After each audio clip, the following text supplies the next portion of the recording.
कंकाल का रहस्य। चौरा गांव के खेतों में इन दिनों खुदाई का काम चल रहा था। असल में इसी गांव से होकर एक अच्छी सड़क गुजरनी थी, इसलिए यहाँ खुदाई शुरू की गई थी। अचानक एक दिन खुदाई करने वाली मशीन से कुछ टकराता है। बाद में जब खोजबीन की जाती है तो वहां से 2 कंकाल मिलते हैं। पुलिस गांव के लोगों से पूछताछ शुरू करती है। आप लोगों को क्या लगता है ये किसके कंकाल हो सकते हैं? अरे साहब, हमें क्या पता ये किसके कंकाल है, आप ही लोग पता लगाइए। हम लोग तो बहुत ज़्यादा डरे हुए हैं।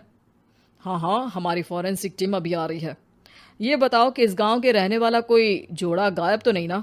क्योंकि शुरुआती जांच में तो ये बात सामने आ रही है कि एक कंकाल किसी पुरुष का है तो एक किसी महिला का।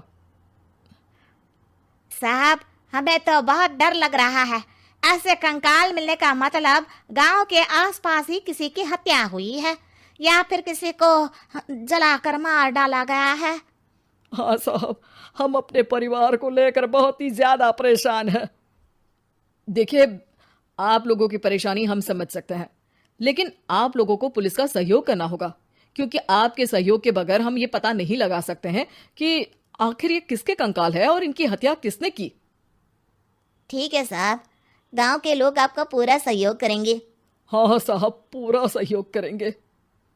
तो फिर ठीक है, हम अपनी जांच शुरू कर देते हैं। कुछ दिन बाद जांच रिपोर्ट आ जाती है।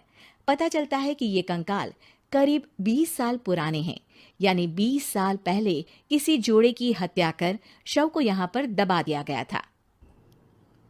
इंस्पेक्टर राघव, ये बताओ कि 20 साल पहले की मर्डर मिस्ट्री क्या आप सुलझ सकती है? हाँ सर, क्यों नहीं। लेकिन अब सबूत और गवाह काफी मिट गए होंगे। मुश्किल तो होगी, लेकिन शायद किसी परिवार को इंसाफ मिल सके। इंस्पेक्टर राघव, आप बिल्कुल सही कह रहे हैं। किसी परिवार को तो इंसाफ मिलेगा ही और किसी को उसके किए की सजा भी मिलेगी। जी सर, मैंने तो जांच शुरू भी कर दी है। 20 साल पहले इस गांव के 2 जोड़े अचानक कहीं गायब हो गए थे।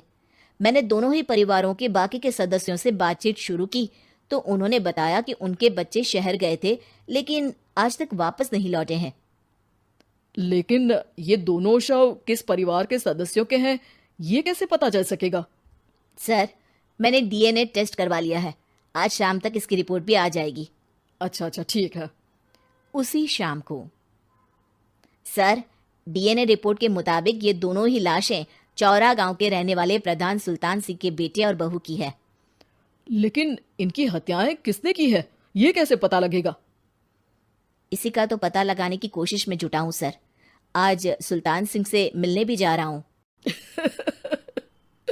मेरा बेटा और बहू तो मेरे लिए सिर्फ यादों में ही रह गए थे।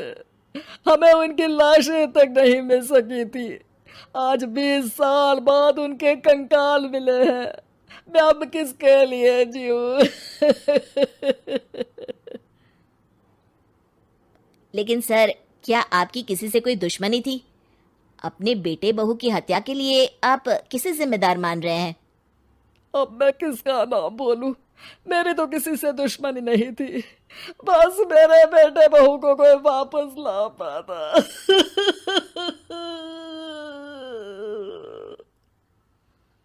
इसके बाद सुल्तान सिंह फूट फूट कर रोना शुरू कर देते हैं। सर, अब आप इनका अंतिम संस्कार करवा सकते हैं। कम से कम इनका शरीर ना सही, इनका कंकाल तो आपको मिला है। लेकिन हाँ, अगर आपको कुछ भी याद आए तो जरूर बताइएगा। मेरी तो बेटा अब उम्र हो गई है, लेकिन मेरे बेटे और बहू के हत्यारों का जरूर पता लगाइएगा, क्योंकि जब तक हत्यारे पकड़े नहीं जाएंगे मेरा मन नहीं मानेगा। सर, हमारी पूरी कोशिश रहेगी हत्यारे को पकड़ने की। लेकिन एक बात बताइए, उस वक्त आपको किस पर शक गया था? उस वक्त मेरे एक ड्राइवर को पकड़ा गया था, लेकिन सबूतों के अभाव में उसे छोड़ दिया गया था। अच्छा, और ड्राइवर पर कैसे शक हुआ था? क्योंकि उस दिन ड्राइवर छुट्टी पर था। उस समय लेकिन लाश क्यों नहीं मिल सकी थी? उस वक्त पुलिस ने बहुत कोशिश की थी, लेकिन दोनों की डेड बॉडी नहीं मिल सकी थी। ठीक है, हमारी तफ्तीश चल रही है, मैं फिर आऊंगा। इसके बाद इंस्पेक्टर वहां से चला जाता है और सुल्तान सिंह अपने बेटे और बहू की याद में खो जाते हैं। कुछ दिन बाद सुल्तान सर, एक बात बताइए, जब आपके बेटे बहू की हत्या हुई थी, उसी के आसपास आपके ही गांव का रहने वाला एक और जोड़ा उसी वक्त गायब हो गया था ना? हाँ सर, अलका और अभिषेक, वो भी मेरे बच्चों जैसे ही थे। तो फिर वो कहाँ है? उनका भी आज तक पता नहीं चल सका, लेकिन बताते हैं कि कुछ साल पहले अभिषेक को गांव के ही किसी आदमी ने मुंबई में देखा था, लेकिन फिर वो गायब हो गया। यानी अभिषेक और अलका की हत्या नहीं हुई थी, बल्कि उन्होंने किसी वजह से खुद ही गांव छोड़ दिया था। हाँ हाँ, हो सकता है, क्योंकि अभिषेक मेरे बेटे संतोष का अच्छा दोस्त था और उसका मेरे घर भी आना जाना लगा रहता था। हो सकता है कि उसने मेरे बेटे और बहू के बारे में सुन लिया हो और ये गांव छोड़ दिया हो सकता है।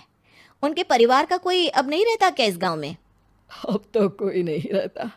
एक चाचा थे, लेकिन उन्होंने भी अपना पुश्तैनी मकान बेच दिया है। वो भी अब कहीं शहर में ही बस गए हैं।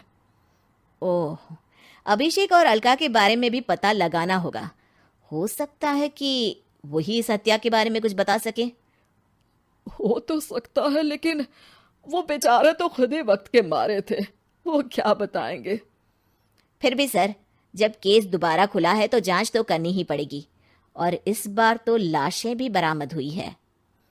कुछ दिन तक लगातार तफ्तीश चलती रही। एक दिन थाने से सुल्तान सिंह को फोन आता है। हाँ, कौन बोल रहा है? सर, मैं कांस्टेबल तुलाराम बोल रहा हूँ थाने से। आपको थाने आना पड़ेगा। थाने?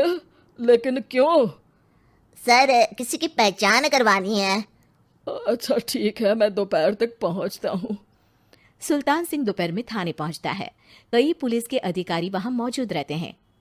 सर, आपके बेटे की हत्या का रहस्य आज शायद सुलझ जाए। अच्छा इंस्पेक्टर राघव, पर वो कैसे? सर, उस आदमी को देखिए, क्या वही अभिषेक है? सुल्तान सिंह की आंखों में हैरानी से आंसू आ जाते हैं। हाँ सर, यही अभिषेक है।